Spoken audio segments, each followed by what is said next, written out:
Hey, Minnie. Hey, everybody. Welcome to Stitch in Time. I am Boise. I've got Minnie the cat with me here tonight. Hope you're all doing good. Hope everything's fine with you. I'm having a good time. I'm just hanging out with the cats tonight. Just hanging out and enjoying life. Relaxing after a long week. I'll still work tomorrow. There's always things to be done, things to do, right? And things to do, happiness, one day at a time, right? This evening, June 22nd, it's kind of an interesting one. Showing my love.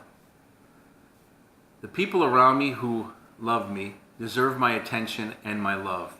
I recognize the people who support me and who let me express who I really am. Today I show love for people all around me. I tell them how much I appreciate them and love them. I say thank you for all that you've done for me, but more importantly, for all that you are, for the beauty of their true selves. I can show my love through gestures and words. I choose to show my love unconditionally and without reservation. I seek nothing in return for my gestures. Instead, I seek only to increase my ability to love. I express my love based on my own feelings, not on the reactions of the people I love. I can express my love in many different ways, but I recognize the most beautiful expression of my love is probably letting the other person be who he or she truly is. In other words, if you're open to talking to people and telling them that you love them, the last thing you need to do is try to manipulate them into something that perhaps you want, or something you want them to be, or something you expect them to be. Say you're a parent and you expect your child to do something. Go into a certain career, follow my footsteps. I love you, and how can you do this to me? That type of stuff. It's not unconditional love. It's with a caveat that says, do what I need you to do, or I don't love you. So in other words, the veiled threat. You need to be open with yourself, with people. And I'll give you an example. When you come on a treatment and you start talking to family members, you might have someone who's supportive of you. And there are things you may want from them to side with you, to whether it's a dispute in the family, even an ongoing argument. You need more people on your side just to prove your point. And because you're sober and you're open and honest now, and you tell someone you love them, and you've never said that, you're on a family that's a touchy-feely family, and all of a sudden you're saying these things, and now you're trying to create your own new little universe. That's wrong. It's wrong. Just because you're suddenly saying you love someone doesn't mean that they even have to love you, much less they should react like, I told you I love you, why can't you just do this for me? These are not unconditional situations, and oftentimes when we start using the word love, example for me, I never came from a family that ever used that word. If push came to shove, you would say, well, it's implied. Well, of course I do. But you never really said, I love you. And it's funny because I've been sober for 30 years, but there was this one thing at the end of the millennium, and it seems like a long time ago. Clock is ticking down, 2000 is coming, the 1900s are going to be behind us. 1999, the song Prince sings of, whoop. It's going to be 2000, now what do we do? I felt an urgency to go back and clean up a lot of my past. Make sure I made amends one more time so people are like, oh yeah, hey, we're good, no problem. I just wanted to make sure. And one of them was with my father, who we were kind of estranged. And it was really funny because I started using that word more often. He'd come down to visit, and I would say, I love you, Dad, and give him a hug when he's leaving. He'd stiffen up right away and go, oh, okay. Pat me on the back. The next year I do it again. He's like, oh, well, okay. Pat me on the back. And the next year he'd come down. He'd come down between Thanksgiving and Christmas, him and my stepmother, Leon. And it was always great to see him. And when they left, I'd say, I love you. No, geez, loves you too. Real awkward. Like he was just kind of like reciting some kind of strange phrase. And the next year it got a little bit easier for him. And he said, yeah, okay, yeah, sure, of course, love you too. And it wasn't exactly sincere, but it was like, wow, he's really making an effort. It was kind of cool. And we continued to do this over the years. And like I say, that started right before the millennium, the rollover of the clock, the new century. I just wanted to clean up everything. I didn't know what I'd have after that. I cleaned it up, and then what? I just started working on myself again because I can get sloppy. Got a little water right here. Cheers. With my Elvis mug. The man who dared to rock. Thank you very much.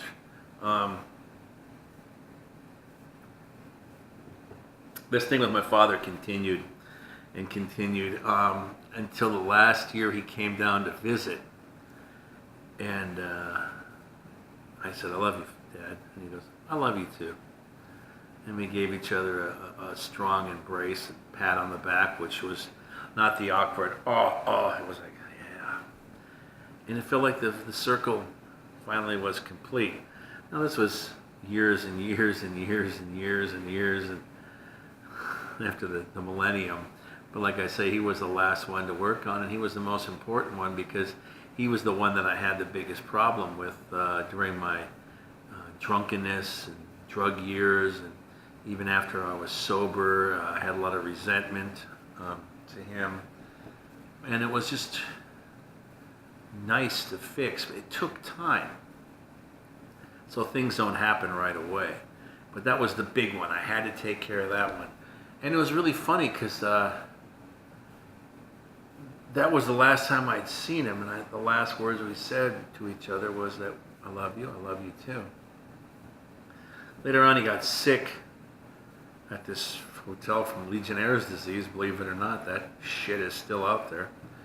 And he got sick, and my brother called and said, hey, we're going to take Dad off the life support, and he's probably going to pass.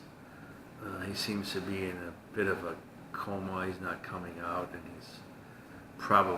he's been fading, and he's probably just going to die. Do you want me to hold the phone up and you can say some, your last goodbyes? Now, when he was stuck in Arkansas at this hotel where he got the Legionnaire's disease, he had car trouble, and he called me 2-3 times. And even on the phone, we're done. Conversation, laughing a little bit, and I said, love you, Dad. I love you too. And it was real nice. So the last 3-4 times that we even spoke on the phone was I love you too. The last time we physically saw each other, I love you too. So I told my brother, I said, no, I really don't have anything to say. He knows.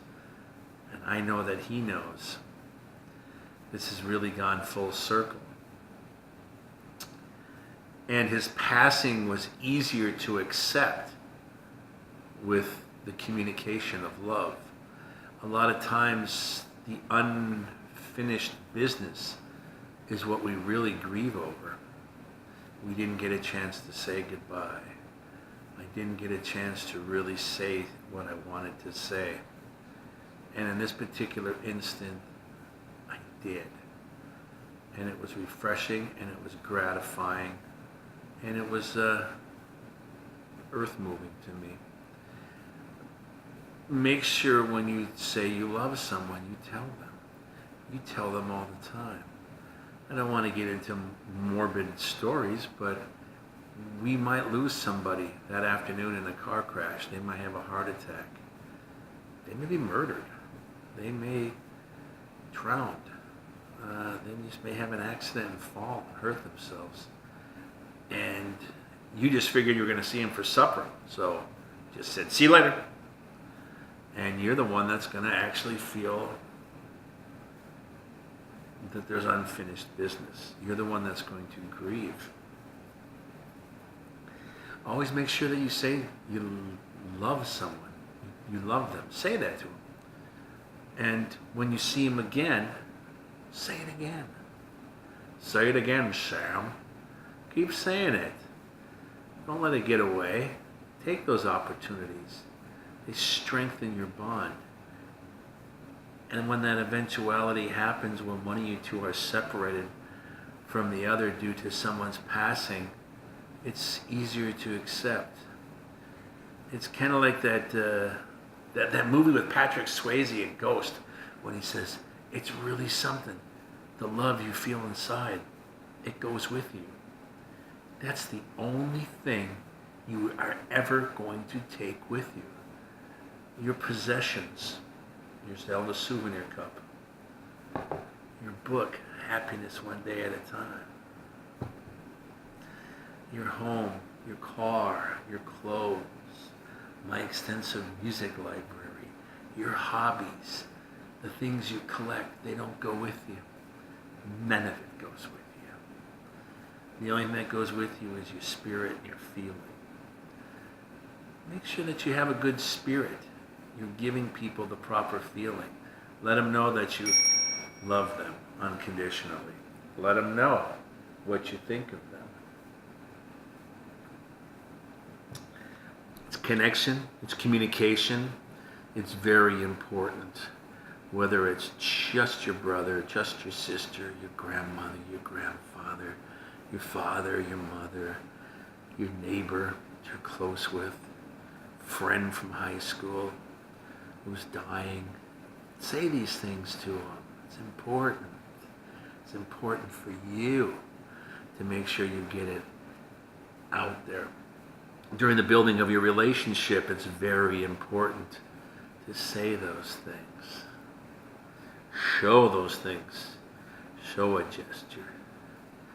Look them in the eye. Understand what they're saying. Internalize it. Get to know that individual even more than you already do. That's the important thing. These are things that help strengthen you during your sobriety too. These are things that once again are your foundation. These are things that help you build on yourself. These are the sturdy foundations that make your tower rise, build your castle, complete your fortress. You will only become stronger because of it. But it has to be open and free and real. Very important. You don't want to do it just for the simple sake that someone tells you to do it or you feel obligated to do it. You're not that good of an actor or an actress. People are going to see right through that garbage. And you're going to feel self-conscious as well. You're going to want to show that you're a real, genuine, living, breathing, functioning human being that's trying to work on themselves, trying to stop being selfish, share with other people, but listen, unconditionally show respect, show love, help everybody ascend to a new level, and they will reach down and help you up as you climb up to the top. Climb the pyramid up to the top of your journey, to the top of the mountain. It's important to share these things with people. The people who you're helping lift to another level, that reach down and help you, are also people that love and respect you. Love that you've deserved. Love that you've earned. And it's a two-way street. Everything gets stronger. The group gets stronger. The team gets stronger. The community gets stronger. The neighborhood gets stronger. The city becomes stronger. The state becomes stronger. The states become unified, become stronger. This country becomes neighborly in this world. And eventually, everybody is connected in a personal level. Not a financial level, personal level. when you become successful, the money will come too. Just like love and respect and opportunities will come. There are going to be times where you fall. I've fallen many a times. And that's the key to it, is getting back up again. But communicate with people. Make sure that you let them know that you love them, especially the ones that are closest to you. That's where you start. And oftentimes that's the most awkward and the most difficult ones to do. It might even be your spouse. When's the last time you told your spouse you love them? Think about it. That's why this book brings little points out. Makes you think, wow, I need to get back on track. I drifted off a little bit. That's what it's all about, open communication. That's what these shows are about, is spreading communication and giving examples of this book through my personal journey of 30 years and your personal journey. We're on the same path together. We are trying to get to the same destination. We have the similar goals. We are a community, soon to be a neighborhood. But right now we're an internet community. It's a great start. It's a great feeling. I love you for coming by, sharing your time with me. Your time is important. I appreciate that. I appreciate the fact that you're allowing me a chance to give you a few encouraging words and maybe help you on your path. And hopefully we will meet in the same place. If we're walking in the same direction, eventually our paths won't even cross. Our paths will be the same. You're the same as I am. I'm the same as you are. We're all the same. Sounds like I am the walrus from John Lennon. I am he as you are, he as you are me, and we are all together. Maybe that's what he meant. I don't know. But thank you for stopping in. Thank you for being part of the community in the neighborhood. I really appreciate it. Love the fact that you are showing an interest in yourself and coming up and joining us. That means a lot to me. I thank you. I thank you for stopping in and checking out Stitch in Time again. Love you. Peace and love. Peace and love. Thank you for stopping by. We'll see you next time. Adios.